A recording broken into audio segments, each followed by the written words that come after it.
암천기로 3부 혈세 그리고 도산검림 제38화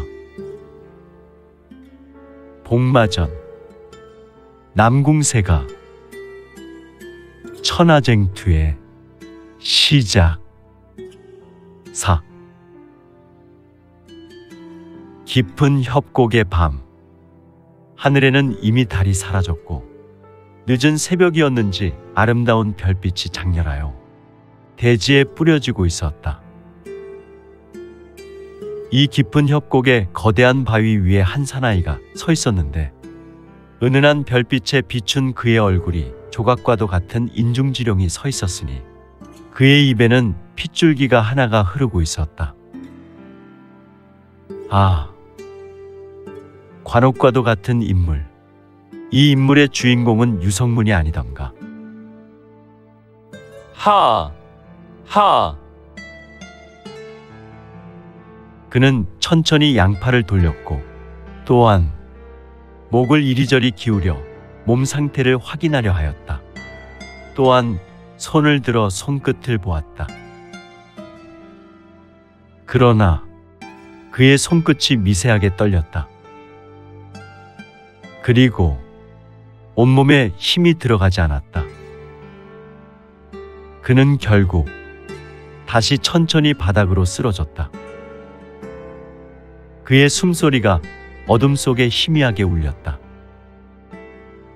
그리고 협곡 위에서 영롱한 별빛이 그를 비추었다. 허허. 그의 몸에서 희미한 연기가 피어올랐다. 다만 그는 마치 한없이 무너질 듯한 느낌을 받았으나 그는 다시 이를 악물었다. 나는 여기서 끝나지 않는다. 그의 눈빛은 비록 희미했지만 왠지 모를 신비한 빛으로 번뜩였다. 그러나 그의 의식은 점점 더 어둠 속으로 빨려 들어갔다. 그렇게 유성문은 협곡의 차가운 바닥에서 천천히 눈을 감아버렸으니 반시즌의 시간이 흐르고 깊고도 고요한 협곡, 별빛이 차가운 바위 위를 비추고 있었다. 유성문은 천천히 움직이며 느리게 숨을 내쉬었다. 그의 몸은 무거웠고 가슴 깊은 곳에서 여전히 강한 통증이 일었다. 그의 내상은 매우 깊었다. 신마의 흔적은 단순한 환상이 아니었다. 그의 장부는 뒤틀려 있었고 내공의 흐름이 불안정했다. 그러나 그는 이를 악물고 일어섰다. 이곳에서 더 이상 머물러서는 안 된다. 그는 비틀거리며 협곡을 빠져나가기 시작했다. 한 걸음, 한 걸음. 그의 신체는 극도로 쇠약해져 있었지만 정신만은 절대로 꺾이지 않았다. 하! 입술 사이로 가슴 벅찬 숨결이 흘러나왔다. 그는 어둠을 헤치고 협곡을 벗어나 막사로 향했다. 멀리 천룡대의 불빛이 희미하게 보였다. 동이 터오기 직전 막사의 불빛은 고요하고 따뜻해 보였다. 그러나 유성문은 여기서 멈추지 않았다. 곧바로 자신의 막사로 돌아가 가부좌를 틀었다. 운기행공을 통해 흐트러진 길을 정리하기 시작했다. 그러나 내상이 깊어 한 번의 조정으로 해결될 문제가 아니었다. 그는 천천히 호흡을 고르며 몸을 다스렸다.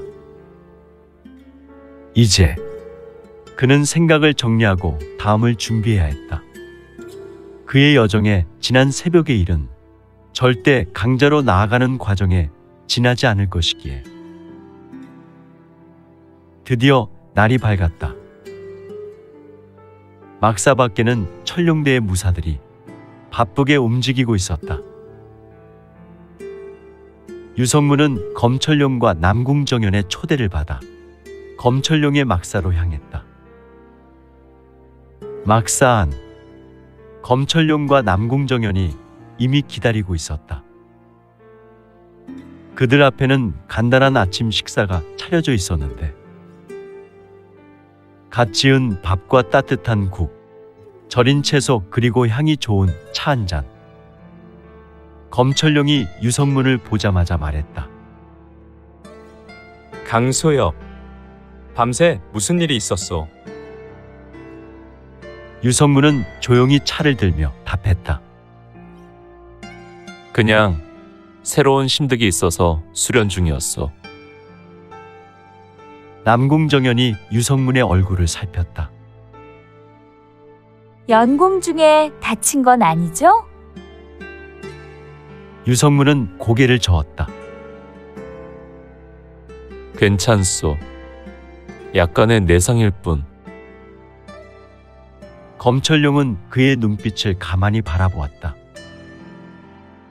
그러나 더 이상 묻지는 않았다. 다른 무인의 연공과 무공 수련에 관한 이야기하는 것은 무리민으로 예를 져버리는 것이기에 그는 대신 조용히 주머니에서 한 장의 서신을 꺼내 펼쳤다. 밤새 세가에서 키우는 비둘기 서신이 도착했소. 유성문과 남궁정연이 서신을 바라보았다. 검철룡은 낮은 목소리로 말을 이었다. 남궁세가에서 온 서신인데 상황이 심상치 않소. 그는 천천히 서신을 펼쳤다. 서신의 글귀는 간결했다. 남궁세가는 지금 복마전과 같으니 조심하라. 바로 세가로 돌아오지 말고 용호표국으로 향하라. 거기서 당분간 상황을 살핀 뒤 움직여라. 안희성의 성주 또한 이를 알고 있으니 용호표국으로 가면 후속 지침이 있을 것이다. 서신을 읽은 남궁정연의 얼굴이 굳어졌다. 복마전이라니. 세가에서 무슨 일이 벌어진 거죠? 검철룡은 미간을 찌푸리며 말했다.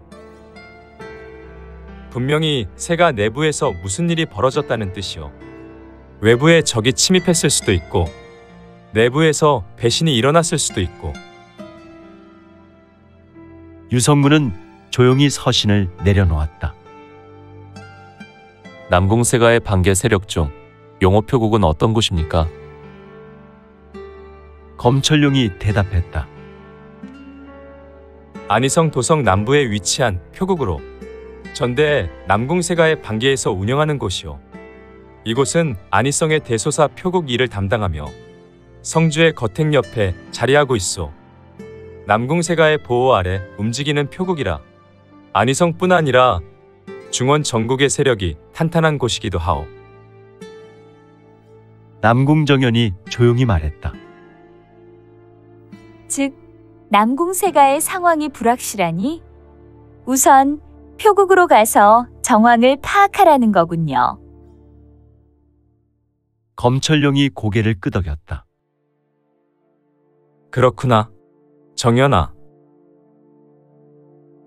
검철룡은 유성문을 보며 서신이 도착한 이상 즉시 출발해야 하오. 우리가 너무 늦으면 남궁세가가 더욱 위험해질 수도 있어. 유성문은 차를 한 모금 마시며 고개를 끄덕였다. 좋소. 즉시 떠나도록 하죠.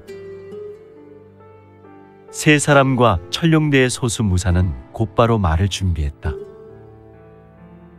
안희성으로 향하는 길은 평탄했지만 긴장을 놓을 수 없었다. 그들은 한동안 푸른 들판을 지나쳐 갔다. 벼가 가득 자란 논밭을 지나면서 농부들이 부지런히 일하는 모습도 보였다. 그러나 그들의 표정은 어딘가 불안했다. 뭔가 이상하군.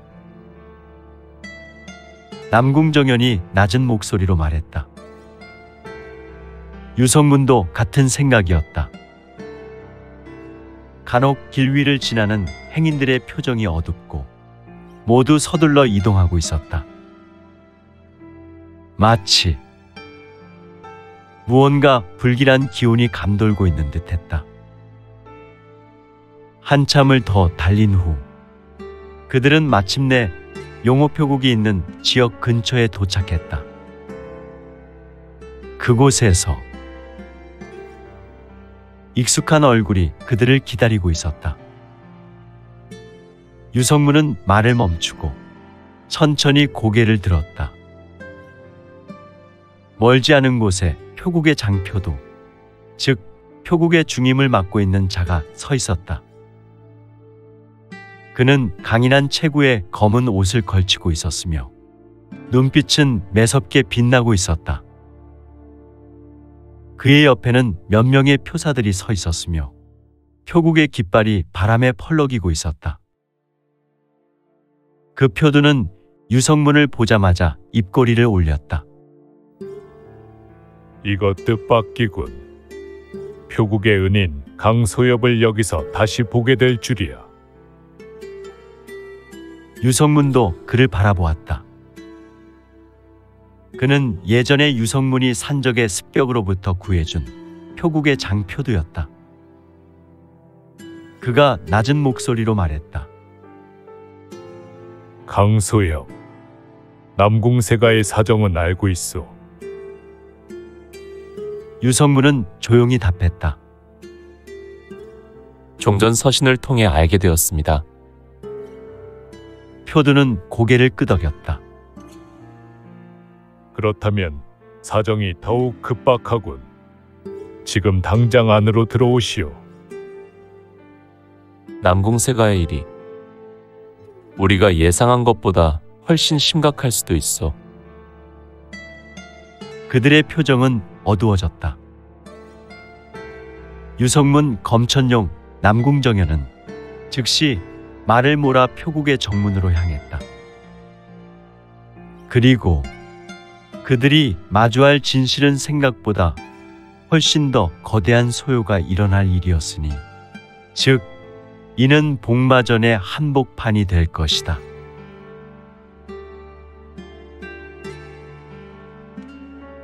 용호표국의 깃발이 북쪽에서 불어오는 바람에 힘차게 나부꼈다. 표국의 대문 앞 웅장한 청동 문고리가 번들거렸다.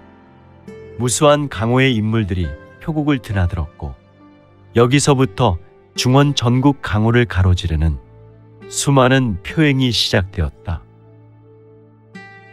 이 용호표국은 강호 명숙가문 남궁세가의 비호로 중원 전국에 신속하고 정확한 표물을 전달하는 몇 안 되는 신용을 상징하는 표국이었다. 비록 남궁세가의 반계라 해도 용호표국은 남궁세가 자체보다도 더 오랜 역사를 자랑하는 기관이었다. 남궁세가가 강호에서 힘을 떨치기 이전부터 표국은 수많은 보물을 운반하고 대상을 보호하며 나아가 종종 강호 질서를 유지하는 일까지 맡아왔다. 이제 이곳이 남궁세가를 향한 중요한 거점이 될 터였으니 장표두가 앞장서 걸으며 말하였다. 표국주께서는 이미 강소엽과 남궁소저 그리고 검철용 소가주께서 도착할 것을 예상하고 계셨소. 우선 안으로 들어가시지요. 검철용은 고개를 끄덕이며 말했다. 우선 표국주 어르신께 예를 갖추어야 하오. 남궁정연은 표국의 거대한 대문을 바라보았다. 그녀는 자주 이곳을 드나든 적이 없었기에 이곳이 얼마나 웅장하고 견고한지 실감하고 있었다. 유성문은 이곳이 단순한 표국이 아니라 전란이 벌어졌을 때 군대의 보급로 역할까지 할 수 있는 중요한 요충지라는 것을 단번에 알아챘다. 비록 성문이 오랜 시간 암천의 특급 살수로 활동하지 않았으나 그는 암천에서 마련해준 정보로 강호 정세를 누구보다 잘 알고 있었다. 이곳을 남궁세가의 반계가 다스리고 있다면 남궁세가는 단순한 문파가 아니라 각 도성의 군사적인 영향력까지 미치고 있다는 뜻이다. 그는 속으로 깊이 생각했다. 장표두가 안으로 들어가자 수십 명의 표사들이 깍듯이 예를 갖추며 그들을 맞이했다. 표국주께서는 안에서 기다리고 계십니다. 그들은 곧 표국의 중심부로 안내되었다. 용호 표국의 대청. 넓은 대청, 웅장한 붉은 기둥들이 이어진 곳. 그리고 벽끝 부분 정중앙에 표국주 남궁태경이 보좌에 앉아 있었다. 그는 검철룡의 할아버지 뻘 되는 인물이었다. 나이는 많았으나 여전히 건장한 체격을 유지하고 있었으며 눈빛은 날카롭고 냉철했다. 딱 봐도 거상의 기상이 역력하지 아니한가. 남궁태경은 검철룡을 보자마자 고개를 끄덕였다. 소가주 그리고 남궁소자 잘 왔소. 그의 시선이 유성문으로 향했다. 그리고 강소혁. 그는 의미심장한 미소를 지으며 유성문을 바라보았다. 강호에는 이미 그대의 소문이 퍼지고 있어. 철룡대 무사들을 이끌고 용은 비검동에서 수많은 강자와 대치하며 살아남았다는 이야기 말이오. 유성문은 옅은 미소를 짓고 차분히 말했다. 그런 과찬은 사양하겠습니다. 저는 아직 배워야 할 것이 많습니다. 남궁태경은 만족스럽게 웃으며 손을 들어 보였다. 자, 앉으시오. 이야기가 길 것이니 차를 마시며 천천히 나누도록 하지. 그들은 대청의 커다란 원탁에 앉았다. 곧이어 표국의 하인이 조용히 다가와 군사는 침이라는 최상급의 차를 내놓았다. 허허, 일반인은 도저히 구경조차 할 수 없는 금과 같은 차. 귀하고 귀한 차, 향기가 은은하게 퍼지며 분위기를 차분하게 만들었다. 자리에 앉은 네 사람은 군사는 침의 향으로 심신이 편안해졌다. 검철룡이 먼저 운을 뗀다. 표국주, 서신을 받았습니다. 남궁세가에 무언가 큰일이 벌어진 것이 분명한데 도대체 어떤 일이 일어난 것입니까? 남궁태경은 차를 한 모금 마신 후 조금 심각한 얼굴을 하였다. 그리고 조용히 입을 열었다. 남궁세가는 이제 복마전이 되었어. 소가주. 대청이 순간 조용해졌다. 검철룡과 남궁정연이 동시에 표정을 굳혔다. 복마전이라니요? 마귀가 숨어있는 집과 구별이 되었다는 건가요? 남궁태경의 눈빛이 깊어졌다. 남궁세가 안에서 비비린내가 나기 시작했어. 누군가 내부에서 갈등을 조장하고 있으며 가문 내 핵심 인물들이 하나둘씩 실종되고 있단 말이오. 그는 잠시 뜸을 들이며 말을 이었다. 남궁세가의 가족께서는 사태를 미리 감지하고 대비를 하셨소. 하지만 그 적들이 생각보다 더 깊이 침투해 있었는데 지금 남궁세가 내부는 한치 앞을 내다볼 수 없는 혼란 속에 빠져 있어. 남궁정연은 믿을 수 없다는 듯 말했다. 그렇다면 아버님께서는 지금 어떻게 하고 계신가요? 남궁태경은 조용히 머리를 저었다. 가주께서는 함부로 움직일 수 없는 상황이요. 지금 남궁세가는 누군가가 교묘하게 뒤에서 조종하는 거대한 음모 속에 빠져 있어. 유성문은 조용히 차를 마시며 상황을 정리했다. 즉, 우리 보고 바로 남궁세가로 들어가지 말고 우선 표국에서 움직이라는 말씀이군요. 남궁태경이 고개를 끄덕였다. 그렇소. 수여. 철룡 때 존재는 이미 남궁세가의 적들에게 알려졌을 가능성이 크오. 만약 지금 남궁세가로 돌아간다면 그의 눈빛이 날카롭게 빛났다. 그대들 모두 죽는 것은 물론 혈천비경의 파편도 빼앗길 것이오. 탁! 검철룡이 차를 내려놓았다.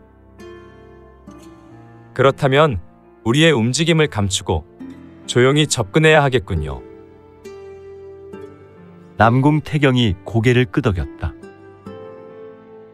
그래서 이곳에서 며칠 머무르며 정세를 살피고 적들의 동향을 먼저 파악해야 하오. 유성문은 천천히 고개를 끄덕였다. 좋습니다. 당분간 이곳에서 머물며 준비하도록 하겠습니다. 남궁정연도 이를 받아들였다. 네 사람은 약속이나 한 듯 은은하고 신비로운 군사는 침에 차를 마시며 각자 본인의 생각 속에 빠져 침묵하였으며 그날 오후 남궁정연이 유성문의 처소를 찾았다. 강소협, 표국에서만 머물면 답답할 것 같은데 밖으로 나가 점심이라도 먹고 오지 않을래요? 유성문은 잠시 고민하다가 고개를 끄덕였다. 좋소. 그들은 저작거리로 향했다. 용호표국이 위치한 안희성 도성의 저작거리는 활기가 넘쳤다.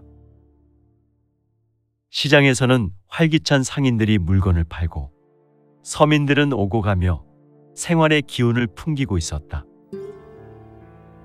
그러나 유성문은 그 번잡한 틈에서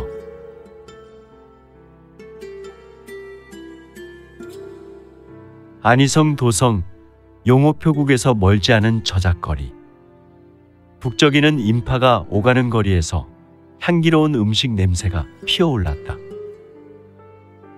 비록 안희성의 분위기는 심상치 않지만 저작거리만큼은 평온한 일상을 유지하고 있었다. 곳곳에서 상인들의 외침이 들려오고 아이들은 기웃거리며 빙당호로를 바라보았으며 부녀자들은 옷가게 앞에서 비단을 손끝으로 만지며 흥정하고 있었다. 이렇게 활기찬 분위기 속에서 한 쌍의 남녀가 거리를 거닐고 있었다. 오, 이런 선남선녀가 따로 있나. 사람들은 이 젊은 남녀를 힐끗거리며 보았고 두 남녀는 너무나 잘 어울리는 한 쌍의 용과 봉과 같은 연인으로 보였다. 두 사람은 바로 용호표국을 나선 유성문과 남궁정연이었으며 이들은 오랜만에 강호의 전투에서 벗어나 단란한 시간을 보내고 있었다. 남궁정연은 손을 뻗어 붉은 단풍잎을 잡아올리며 말했다. 가을이 깊어지면 강호도 점점 더 거칠어지는 것 같아요. 유성문은 살짝 미소를 지었다. 강호는 언제나 변함없소. 다만 우리가 그 속에서 어떻게 살아가느냐가 문제일 뿐. 남궁정연은 그의 옆모습을 바라보며 가볍게 웃었다. 소협은 참 너무 현실적인 사람이에요. 그녀는 유성문과 나란히 걸으며 사람들 사이를 지나쳤다. 그때 향긋한 냄새가 퍼졌다. 우와, 저거 봐요. 길가에 자리 잡은 작은 포장마차에서 갓 구운 양꼬치가 노릇노릇 익어가고 있었다. 남궁정연은 유성문의 소매를 살짝 잡으며 말했다. 우리 저거 먹어볼래요? 유성문은 그녀를 보더니 피식 웃으며 말했다. 먹고 싶으면 사야지요. 그녀는 눈을 반짝이며 곧장 가게로 다가갔다. 아저씨, 양꼬치 2개 주세요. 노인은 웃으며 대답했다. 아가씨, 4개를 시키면 하나 더 얹어 줄 텐데. 남궁정연은 고민하는 척하다가 고개를 끄덕였다. 좋아요. 그럼 5개 주세요. 유성문은 옆에서 어이가 없다는 듯 피식 웃으며 말했다. 분명 2개만 먹겠다더니. 남궁정연은 장난스러운 표정으로 말했다. 이건 강호인의 덕목이에요. 기회가 있으면 늘 한 발 더 나아가는 거예요. 그녀는 양꼬치를 받아 1개를 유성문에게 건넸다. 그들은 저작거리를 걸으며 양꼬치를 한 입씩 베어 물었다. 아삭. 갓 구운 양념이 입안에 퍼졌다. 이거 진짜 맛있다. 남궁정연은 정말 아름다운 여인이었다. 그녀가 행복한 얼굴로 씹었는데 옆에서 본 성문은 그녀의 아름다운 모습에 잠시 멍한 표정이 된 후 그녀가 알아차리기 전에 유성문도 조용히 맛을 음미하며 그녀를 바라보았다. 소저도 강호인이 아니라면 그냥 평범한 여인으로 지냈어도 좋았을 텐데. 남궁정연은 그 말을 듣고 잠시 조용해졌다. 그러나 이내 미소를 지으며 말했다. 그랬다면 소협을 만나지도 못했겠지요. 유성문은 가만히 그녀를 바라보았다. 그녀의 말은 어쩐지 가슴 깊이 박혔다. 그렇게 두 사람은 한동안 저작거리를 걸으며 한가로운 시간을 보냈다. 그러나 그 평온함은 오래가지 않았으며 그들은 거리 끝자락의 작은 객잔에 들어섰다. 객잔 안에는 벌써 몇몇 손님들이 앉아 있었다. 점소이는 탁자를 닦고 있었고 주방에서는 탕을 끓이는 소리가 들려왔다. 유성문과 남궁정연은 창가 쪽자리를 골라 앉았다. 그들은 막차를 주문하려던 참이었다. 그러나 그 순간 유성문의 시선이 멈췄다. 그의 눈빛이 날카롭게 바뀌었다. 강소협, 왜 그래요? 남궁정연도 그가 바라보는 곳을 따라갔다. 객잔 한쪽 구석 어두운 그늘 한 남자가 앉아 있었다. 그는 한 손에 술잔을 들고 있었지만 단 한 모금도 마시지 않고 있었다. 그의 손가락은 길고 얇았으며 손등에는 옅은 상처 자국이 있었다. 그의 옷은 단순한 흑색 무복이었지만 그의 기운은 절대 평범하지 않았다. 그리고 그는 미세하게 입꼬리를 올리며 유성문을 바라보고 있었다. 드디어 만났군요. 강소엽. 목소리는 낮고 조용했다. 그러나 그 말 한마디가 객잔의 공기를 얼어붙게 했다. 유성문은 즉시 기운을 가다듬으며 천천히 입을 열었다. 그대는 누구요? 그 남자는 조용히 자리에서 일어섰다. 그리고 타. 그는 술잔을 테이블 위에 올려놓았다. 그 작은 움직임에도 객잔 안의 손님들은 본능적으로 몸을 움찔하며 기척을 죽였다. 찰나 그 남자의 기운이 바뀌었다. 살기. 그것도 지독한 살기. 유성문은 그 순간 깨달았다. 이자는 단순한 무사가 아니다. 이자는 특급 살수다. 중원의 3대 살수문 중 하나에서 키워낸 고도의 살수공을 익힌 특급 살수. 그는 아무런 무기도 들고 있지 않았지만 그의 몸 자체가 살인 병기처럼 느껴졌다. 마치 예리하게 단련된 고도의 단검과도 같은 존재라고나 할까. 달라진 기운과 공기로 인해 객잔 안의 점소의 손님들 모두가 숨을 죽였다. 이제 이곳은 단순한 객점이 아니라 살육이 벌어질 무대로 변해가고 있었으니.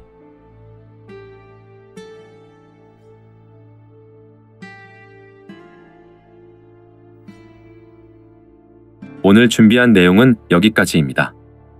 내용이 좋으셨다면 좋아요, 구독 부탁드리고 더 많은 노력으로 보답하겠습니다. 오늘도 최고로 멋진 하루 되세요.